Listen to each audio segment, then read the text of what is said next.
Hey guys, what's up? Unrested here, and this is kind of like a walk and talk because I'm out doing chores, but I'm just out on my balcony.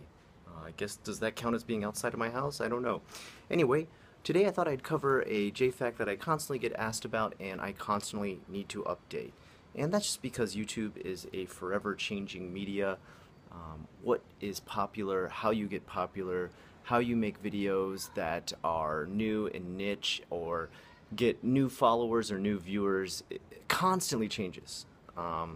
That's the exciting thing about YouTube. That's also kind of the frustrating thing too sometimes. As I've found over time, making videos for nearly 9 years. I think it might be almost, well, okay, almost 10 years, let's put it that way. I actually made videos when I first came to Japan that were just me walking around with music playing in the background, and there was no JFAQ at all. That wasn't until I think I was here for almost 2 years, and then I finally started that. Anyway, that's not the point. Today's point is, if you want to make a YouTube channel in Japan, what advice do you have, Scott? Question I constantly get sent messages about, and more people always coming to Japan recently. I noticed the influx of foreigners to Japan is much higher than when I first got here back in 2007. As of 2016, maybe it's either because number one, I have way more viewers and subscribers, or maybe number two, more people are able to come here because the visa laws are more slack. Either reason, whatever. Let's just get into it. Number one, when you do decide to make your videos, two of the most important things, which I found out over time, were number one is audio. Audio is far more important than any of your video needs. You can take stills and just show stills of Japan, and people will be happier with that if you have clear audio than if you had great video and horrible, staticky, echoey audio. So focus on audio first. It's even been found via a poll of people watching YouTube, multiple studies of people doing all kinds of questionnaires. What do you enjoy most about a video, or what do you expect first for a video to have as far as quality is concerned? And they almost always 100% of the time say audio over everything else, which kind of surprised me. I did not realize that until very late in my YouTube career. Number two, now this one's kind of like a controversial one because I've done it in the past, and probably a lot of people are big about not censoring themselves. Cussing in your video. My advice would be not to cuss in your video, and I cuss in a lot of my videos. I have a bad mouth. So I'm telling you to not do what I've done many times. And if you've probably noticed over the last couple of months or years, hopefully years almost, I have toned down the cussing quite a bit. And people have asked about that. They say, oh, you seem to be a lot more cleaner with your speech and being more articulate with everything you say, leaving out the cuss words. Why is this? Don't censor yourself, Scott. Well, there's actually a couple reasons for that. And it's not because I am censoring myself. I am making the choice to do so to make my videos more accessible to people in all places. For example, a lot of people can't watch my videos around little kids if I'm cussing the whole time because they might not want kids hearing cussing in the background. Some people watch my videos while they're doing their job or at work. Some people have jobs that allow them to watch YouTube or listen to podcasts. And if they're listening to it out loud and not using headphones, they don't want to play anything that's going to have cuss words blaring. So I've actually done it not for the reason of censoring myself, but accessibility, allowing people to listen to and watch my videos other places. So that's another big piece of advice I think I would offer up. You know, if you want to cuss, that's fine, but realize you will limit the access to your channel.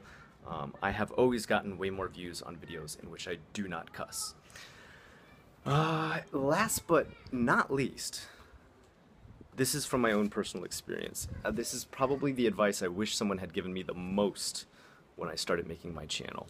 And that advice is, don't make your channel solely about Japan. When you get here, Japan is awesome. It's a great place to start. It's a great place to learn about the medium of recording videos for Japan, for YouTube, for all your viewers and your subscribers. But make sure you don't pigeonhole yourself. Make sure you do not get stuck in this Japan niche video plateau, really. It's a plateau of viewers and subscribers and so much more. You get stuck because, of course, Japan, awesome thing to make videos about, but there's only so many people who want to learn about it. And that's not anybody's fault, but, just the topics of interest that are most popular on YouTube. Don't get yourself stuck in only Japan type stuff. Don't get yourself stuck only talking about Japan culture, Japan tradition, Japan language, Japanese, I mean.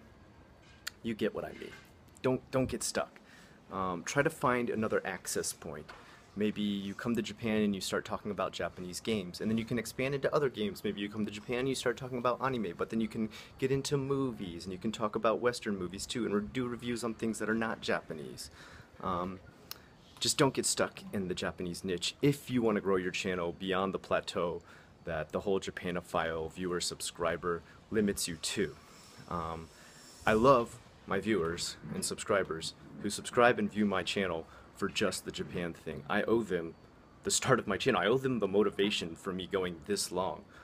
But I have also pigeonholed myself to a point where now I'm finally realizing to break out of it, I have to expand beyond Japan, or I'm going to be limited to under 100K subs forever.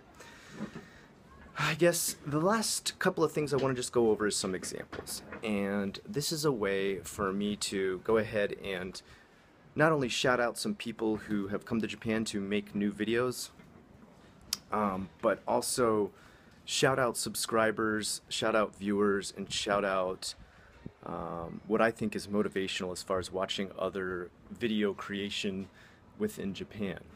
And that is number one, my friend Ty. You can check out his channel here. And he is giving you a view of Japan for number one, someone who is a gigantic person in Japan. A lot of people always write me about, will I be too big for Japan? Will I have to duck under doorways? Will I fit into trains? Will I be able to find shoes and clothes? That's a great question, and he's covering that for you because he's of the size in which he can really show what happens when you are this large in Japan. I'm, not a gigantic dude, so I don't always have these problems. Sometimes I do, but not nearly as much as he would. On top of it, he had a massive struggle to get his visa because he was doing it without the whole, I have a degree first, I get it on the degree. He did it via the most difficult way, which is going back and forth between Korea, having to wait for a new approval of his new visa on a tourist visa, and then till he finally got approved for a long-term visa.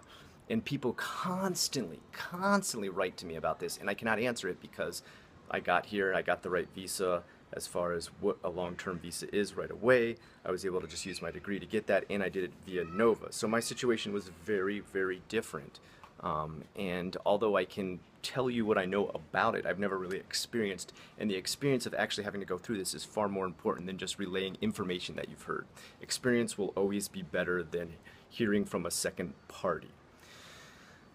The next one up is my friend Tony here. He's got social experiments in Japan, and I think this is really a great idea because number one, it doesn't completely focus on Japan, but it also takes a genre that's already popular on YouTube and uses Japan as the setting. I don't think anybody else has done this aside from maybe Filthy Frank, and you've seen how well his channel has done. Well, I think Tony's channel has a chance to do the same thing.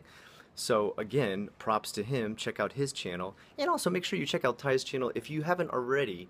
Go there, like, subscribe, comment, and check those two out, and give their channels some love because they're trying some new stuff within Japan. And this is my advice to you: if you want to have some people to look up to as to what you could experiment with, here's two channels for you. Last but not least, one other thing I'd want to do right now is give a big thank you, a big shout out to two viewers who sent me some awesome artwork. Number one, Mr. Official VG, I hope I got that name fully right, did some great green screen work for me on this piece of art, and helped me change the whole background just so I could green screen it into my videos. I'm too stupid to understand how to do that, so thank you so much.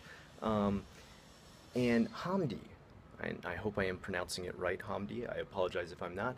Hamdi drew me the awesomest artwork I think I've ever seen for my channel, and It's now my iPhone wallpaper for my screen for opening the phone and behind all my apps. I love this picture. It is so awesome.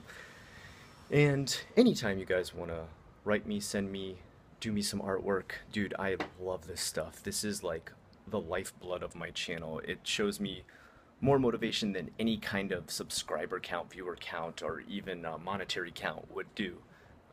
Things like this like show what people really enjoy about the channel, and I love it. I love it. Anyway, guys, I can't say thank you enough for all the times you guys send me stuff like this, send me words of motivation, send me pictures, illustrations, fan art. Dude, it's so cool. It's the best thing. It's one of the greatest things about being a YouTuber, and that's something that you can do too, and one day receive all these great benefits. I hope I've taught you a little bit about YouTubing in Japan. If you have any questions, please list them in the comments below. Until next time, I'm Unrested with the questions you requested. This is JFAQ, Japan's Frequently Asked Questions. Have a good one.